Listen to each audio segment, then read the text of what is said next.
Hey everybody, as you know, Joe gets a lot of questions during his events and can't get to all the questions. So we're gonna try and run through some of the common questions that Joe gets or we get, whether it's online or at events, to hopefully help you answer probably some common questions you have as well. So, you know what we should add, sorry to interrupt. You're always welcome. But I'm not sorry, actually. I need to just retract my apology. I felt it. I don't know how to say it, though. Instead of saying I'm sorry to interrupt, I should to interrupt. yeah, don't say the sorry part. I think we should title these If I Had More Time. If I had more time. There we go. Oh, so this is good. If I Had More Time. Okay, are you ready? Yeah. It's not a speed round, so. Okay, what if the U.S. defaults on its debt? What happens if the U.S. defaults on its debt? A worldwide economic meltdown would happen. Okay, good to Yeah, know.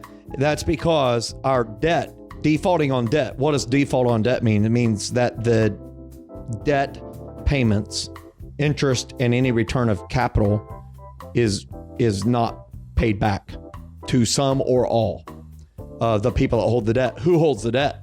Well, a bunch of our debt is held by U.S. citizens. They would be unhappy. But we also have debt owned by foreign sovereign countries, also by companies, by individuals around the world. And, the borrower is servant to the lender. They have to repay. So that's what would happen. It would be a global meltdown like we have never seen before. I don't believe we will ever get there, but when you see what has been implemented in other nations with the so-called austerity measures, maybe some people can do some research. What happened in Greece, what happened in Poland, what happened in Italy. They can get a small glimmer of, it would be 100 times worse, 1,000 times worse if the U.S. did it because it's the world's largest economy. Yeah. Okay. Let's pray that never happens. Yeah. Interesting question here. So what happens if the dollar is replaced? Is China a danger to U.S. currency? These are good questions. What if the dollar is replaced? Well, I think what they're asking you, what happens if the dollar is replaced as the world reserve currency? So in other words, when countries want to store their excess resources, their savings, their margin in 1,000% guaranteed spots where they know it's safe, they go to the US dollar. It is the world reserve currency of choice. And so what they're asking is what would happen if it was replaced? Well, first off, I would say name a more stable economy than the United States. Name a more stable currency than the United States currency. You cannot name one. In fact, China has been accused for 2 decades of pegging their currency to the U.S. currency simply because they did not want theirs to become deflated. We've seen Mexico's peso deflate. In fact, they had to reissue a currency about 30 years ago. The Brazilian currency collapsed. That's a very large economy. And they had to release a new currency called the real. So, I think it's highly unlikely in our lifetime that it would be replaced. Is China a danger? Any world economic power represents a danger if we do not play fair or they choose not to play fair. But right now, it is a nuisance more than a danger. Is it harder for a single person to climb out of debt as opposed to having a second income to help out? Inflation keeps getting worse. It depends on how big the income is of the single person. I think, yes, it is. It's seemingly easier that if you have 2 incomes and only one household to support, that it is, easier. However, you have to remember that there are 2 humans involved, and one is a spender, probably, and one is a saver. And they have shared plans, hopes, and dreams. They also have individual plans, hopes, and dreams. So it's not always easier. So we could, that could be a good episode, actually, you think? Yeah. Hey, the benefits of managing money as a single person. Yeah. You don't have to get another person to stick with the plan. Yeah, you can do it. I think a lot of married people would say, you know what? That sounds really great. And we're not advocating for that. No. I'm just saying that there are benefits that you don't have to, what you agree to is what you agree to. The benefits of being married and having two incomes is two incomes. Yeah. Yeah. I think to your point, it's like, yeah, there's two incomes, but absolutely there's also two people eating food. Yes. Probably two cars. There's a lot of twos then if you go that way. So there's pros and cons for sure. Okay.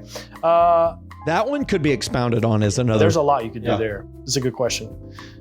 Is it wiser to roll over any 401ks to an IRA, especially if you have a lot of 401ks from previous jobs? Yeah. So this person who has changed jobs has 2-3 401ks sitting elsewhere.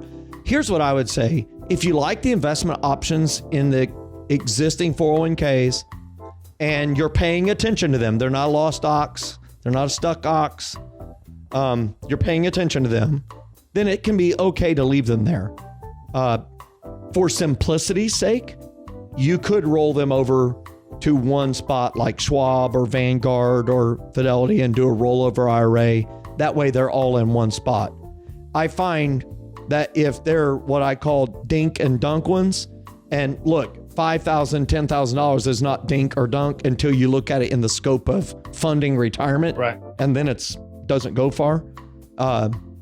Then I would roll them over just to get them over in one spot. But if you have 6 figures here and 50,000 there, hey, it can be okay to leave them there as long as you pay attention to them. One thing I would add to that is Schwab, Fidelity, all of them allow you to link external accounts. So you get the same added benefit. And what I found is with my Schwab account, I've done that. Like they can look across at Fidelity and they can see all the individual stocks and mutual funds we own there. And it actually shows, hey, you own this stock in 4 accounts. And then I can click on it and I can see the 4 accounts, even the external accounts. So that kind of negated one of the big reasons why I would be motivated to roll it in. People maybe have a misunderstanding. Mathematically, it's no different. If you have 2 accounts, one with 5,000, another with 5,000, or one with 10, mathematically, it's no different. That's hard. I've done a lot of math, engineering degree. It still kind of makes my brain say, no, that doesn't make sense. If I have 10,000 versus 5,000 here and 5,000 there. Yeah. But if it's in the same investment, independent or together, they make the same amount. Yeah. So it's more of is it easier, kind of thing. So, all right. So how do I get out of the cycle of impulsive spending and living paycheck to paycheck? I got a ladder for you. We have a ladder, so get a good roadmap.